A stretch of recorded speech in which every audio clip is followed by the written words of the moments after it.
Okay, all the best. ఈ విషయంలో మాత్రం చిత్రకి నా ఫుల్ సపోర్ట్. ఆడపిల్లలు ఎప్పుడు తండ్రికే సపోర్ట్ కదా. అదే తన తండ్రి కేసు కదా, సపోర్ట్ ఇవ్వాలి. ఇస్తుంది. అయితే నాకు మీ సపోర్ట్ కావాలి. ష్యూర్, తప్పకుండా. అది నా బాధ్యత కూడా. సమయం గెస్టులు లోపలికి తీసుకువెళ్ళు. ఓకే, వెళ్ళండి.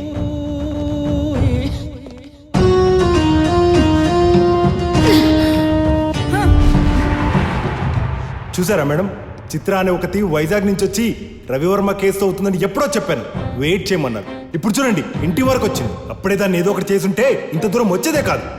అయినా దీనికి రవివర్మకున్న సంబంధం ఏంటో నాకు అసలు అర్థం కావట్లేదు. పిచ్చోడా, చిత్ర రవివర్మ చావు గురించి వెతుక్కుంటూ రాలేదురా. రవివర్మే తను.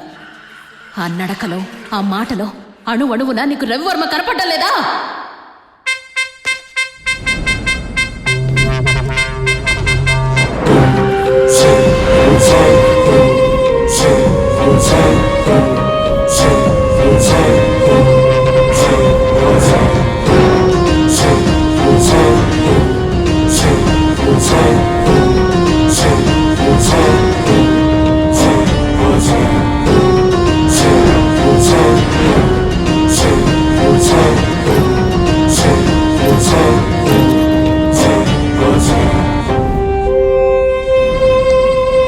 అంటే రవివర్మ ఆత్మ చిత్రని ఆవహించిందా? ఆత్మ ఆవహించాలనుకుంటే ఇన్నేళ్లు పట్టదురా రవీంద్ర. రవివర్మే చిత్రలా ఆవిర్భవించాడు. గెలుపు ఓటమి ఆడదాని లాంటివి. గెలుపు మనసిచ్చిన ఆడదానిలా ఒంటరిగా వచ్చి ఏకాంతంలో వాటేసుకుంటే, కానీ ఓటమి మాత్రం మనసిరిగిన ఆడదానిలా నలుగురిలో చెంప పగలగొడుతుంది. రవివర్మ పునర్జన్మే చిత్ర. రవివర్మ తన్ని చంపిన వాళ్లను, అంటే నన్ను చంపడానికి చిత్రలా మళ్ళీ పుట్టాడు. I love you. Happy birthday Ravi Varma.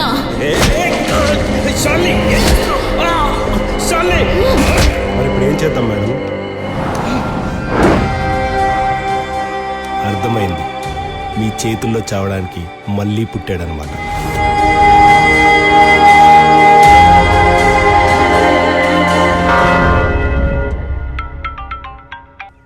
Sir, చిత్ర చాలా పెద్ద ప్రాబ్లంలో ఉందేమో అనిపిస్తుంది సార్. ఈ కేసులో చాలా పెద్ద పెద్ద వాళ్ళు ఇన్వాల్వ్ అయ్యారేమో అనిపిస్తుంది. చిత్రని వాళ్ళు ఏమైనా చేస్తారేమో. చైనీస్ సువర్ణ తన చుట్టూ ఏదన్నా వలల్లుకుంటుందేమోనని. అలుకొని ఏంటి సార్ మీరు అలా మాట్లాడుతున్నారు? చిత్ర అంటే మీకు ఇష్టం లేదా? చిత్ర గెలిస్తే నాకు ఇష్టం, కానీ చిత్ర అంటే ఇష్టం లేదు. కాఫీ వేడిగా తాగాలనుకుంటాం, అలాగని వేడిని తాగాలనుకోం కదా. చిత్ర కూడా అంతే. కొన్ని పెద్ద ఎక్స్పెరిమెంట్ సక్సెస్ కి కొన్ని ఎలుకల త్యాగం తప్పదు. సార్, మిమ్మల్ని ఫాదర్ పిలుస్తున్నారు. సరే, ఫాదర్ పిలుస్తున్నారు, నేను తర్వాత మాట్లాడతాను.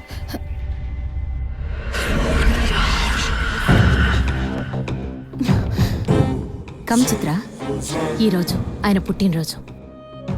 చనిపోయిన రోజు కూడా ఇదే. ఆ? అలా అని సమయం చెప్పింది.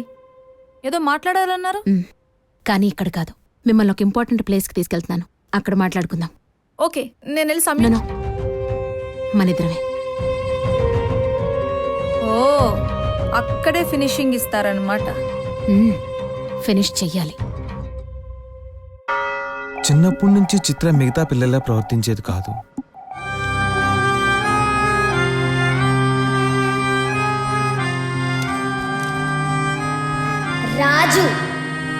రాజుల బతకాల్సినవాడిని చంపేసింది ఆ రాక్షసి. చివరికి నన్ను బిచ్చగాని చేసింది. దాన్ని వదలను. నన్ను మోసం చేసింది. దాన్ని వదలను. ఒక క్యాథలిక్ గా పునర్జన్మ నేను నమ్మను, కానీ ఫాదర్ గా బిడ్డపడుతున్న బాధని నేను అర్థం చేసుకోగలను. చిన్నతనం నుంచి చిత్రకి తనని ఎవరు చంపారో తెలుసు. వాళ్ళని వెతికి చంపడమే తన లక్ష్యమని మాత్రం అర్థమవుతూ ఉండేది. One minute.